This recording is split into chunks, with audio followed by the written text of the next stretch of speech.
Halo teman-teman kepo, selamat datang kembali di channel kita hari ini, tentunya di program Jasuke Jangan Suka Kepo.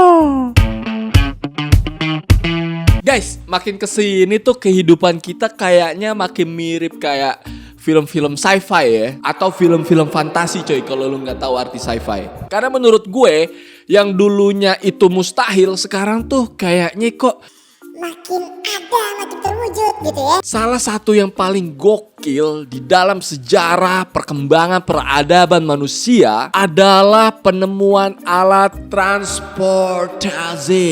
Ya, transportasi cuy. Yang bukan cuman buat ditumpangin untuk pindah dari lokasi A ke lokasi B. Tapi lebih dari itu, transportasi zaman sekarang tuh pokoknya serba cepat, bahkan amat sangat cepat. Nah, khususnya di episode kali ini, gua mau ngobrolin sebuah alat transportasi yang namanya adalah kereta.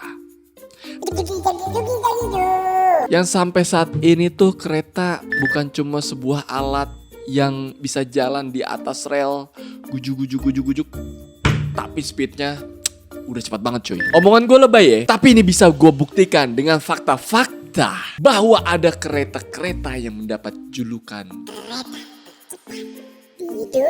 selain karena cepetnya itu kereta, ternyata kalau menurut International Union of Railways atau UIC ya kalau disingkat UIC, kereta yang punya kecepatan tinggi bisa bikin kita 4 kali lebih hemat dibandingkan kalau kita naik mobil. Dan bahkan kalau kita bandingkan dengan transportasi udara, kereta ini menurut UIC ya, hitungannya tuh bahkan bisa hampir 9 kali lebih efisien cuy. Anyway, kereta berkecepatan tinggi ini zaman sekarang emang udah bukan cuma sekedar mimpi ya. Karena faktanya sudah banyak negara-negara yang memiliki dan memakai kereta dengan kecepatan tinggi sebagai alat transportasi. Sebut saja ada Cina, ada Jepang, ada Prancis, dan juga Korea Selatan. Dan info tambahan buat lo, ternyata kereta berkecepatan tinggi pertama sudah beroperasi di Jepang sejak tahun 1964.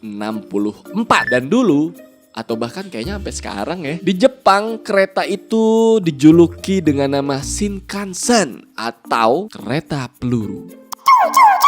Kok namanya kereta peluru? Oke, jangan buru-buru. Ada baiknya gue share kalau dulu nih tentang siapakah penemu Shinkansen dan kenapa disebut sebagai Shinkansen atau kereta peluru. Menurut sejarah nih ya, kereta api cepat paling pertama itu dikembangkan oleh Jepang pada tahun 1964. Dan dari dulu emang udah dikasih nama kereta peluru atau bahasa Inggrisnya bullet train ya. Jawaban paling instan ya kenapa diberi nama kereta peluru, karena bentuk keretanya memang seperti peluru cuy. Terus pertama kali waktu teknologi ini diaplikasikan di Jepang, semua orang menganggap bahwa ini adalah keajaiban teknologi. Ya gimana enggak cuy, Shinkansen pada waktu itu ya, lu catat nih 1964 tahunnya ya. Ini kecepatannya udah 210 km per jam. Anjay. Anyway, walaupun Jepang duluan nih yang pakai teknologi ini, ternyata di tahun 1899 Jerman udah duluan nyoba bikin kereta model begini cuy. Cuma ya walaupun kalah start, tapi Jepang nih berhasil mewujudkan mimpi mereka untuk menciptakan dan juga mengaplikasikan dan juga mengoperasikan teknologi kereta ini. Dan akhirnya emang bener ya, sampai hari ini kereta cepat Jepang lah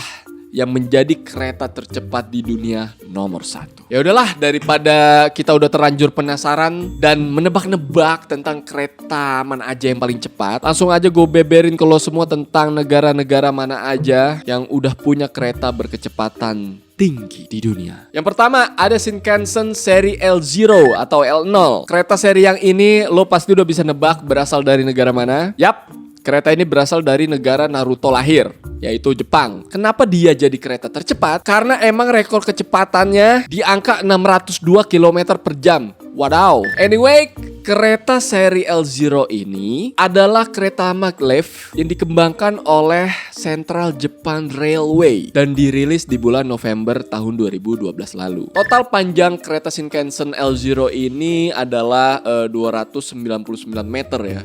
Lo bisa bayangin itu memakan meteran berapa banyak coy kalau meterannya beli di material. Ya gitu. Dan kereta ini berkapasitas berapa? 728 penumpang. Terus Shinkansen ini beroperasi dari Tokyo ke Nagoya dalam waktu 40 menit. Dan dari Tokyo ke Osaka hanya memakan waktu 1 jam 7 menit. Oke, kereta tercepat selanjutnya ada CRRC 600 Qingdao Shifang Maglev. Ya, PRRC 600 Qingdao Shifang Maglev. kereta tercepat yang menduduki peringkat kedua setelah Shinkansen tadi. Ini memiliki kecepatan 600 km per jam. Wow, beda tipis ya, hanya 2 km per jam saja bedanya cuy. Tapi lumayan cukup signifikan tuh kalau jarak tempuhnya jauh ya. Ngerti gak lo maksud gue? Nah, dari nama keretanya aja lo pasti sudah bisa menebak juga asal di mana kereta ini ada coy. Yap, kereta ini adanya di Qingdao, Provinsi Shandong di China. Terus kereta tercepat ketiga di dunia ini berasal dari Prancis. Tempat syuting film di Netflix yang judulnya Emily in Paris, ya, tentu saja di Prancis. Nama keretanya adalah TGV POS, TGV POS. Kereta ini bisa melaju dengan kecepatan maksimal 575 km per jam. Anyway, nama POS yang jadi nama kereta ini sebenarnya merupakan akronim dari Paris Ostfrankrijk Suderland, yang artinya adalah Paris, Prancis Timur, Jerman Selatan.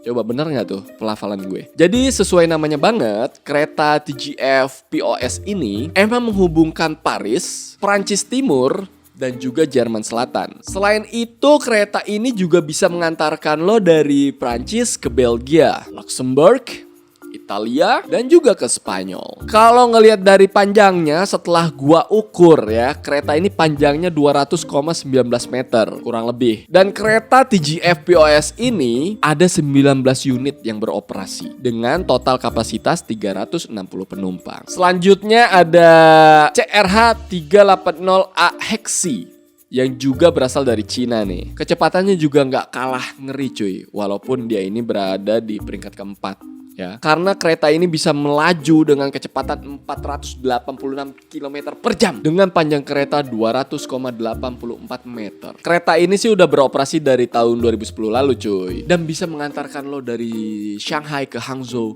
hanya dalam waktu 45 menit. Terus juga bisa nganterin lo dari Nanjing ke Hangzhou hanya dalam waktu 2 jam 4 menit. Lanjut, kereta tercepat di dunia peringkat kelima adalah Shanghai Maglev. Dan kereta ini beroperasi juga di China atau Cina. Untuk kereta yang satu ini jalurnya jadi penghubung Bandara Internasional Pudong Shanghai dan juga stasiun Longyang Road ya. Tentang kehebatan si kereta satu ini, ternyata dia ini cuma butuh waktu 7 menit 20 detik untuk menempuh jarak sejauh 30 km.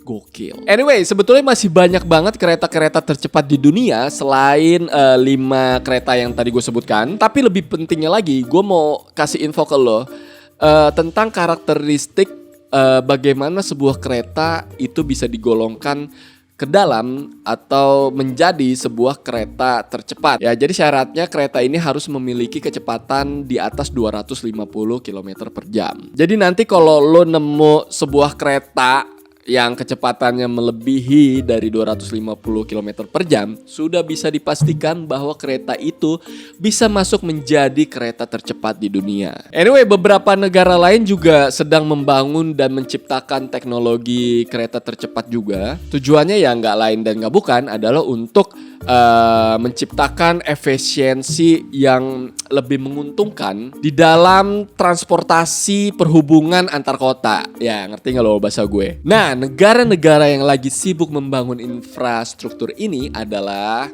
negara kita nih, Indonesia. Terus ada Belgia, Denmark, Arab Saudi, Taiwan, Turki, Uzbekistan, dan masih banyak lagi negara lainnya yang juga sedang membangun infrastruktur ini. Sampai sini kita akhirnya bisa tahu bahwa jarak ratusan kilometer bisa kita capai dengan hanya waktu beberapa jam saja cuy, berkat kereta cepat yang speednya ratusan kilometer per jam ini. Anyway, adakah salah satu di antara kalian yang udah pernah naik salah satu kereta tercepat yang gue sebutin? Coba please share pengalaman kalian di kolom komentar ya. Apakah ada bedanya dengan kereta yang sering gue naikin ketika gue berangkat kerja dari Rangkas ke Tanah Abang. Yaudahlah ya, pokoknya segitu aja episode kali ini tentang kereta-kereta tercepat di dunia. Anyway, itu aja episode kali ini tentang kereta-kereta tercepat di dunia. Buat kalian yang punya info tentang, bang nih ternyata kereta ini juga masuk ke dalam daftar kereta tercepat dunia, coba monggo sok boleh komen di bawah. Oke? Sampai ketemu di episode berikutnya di Jasuke Jangan Suka Kepo.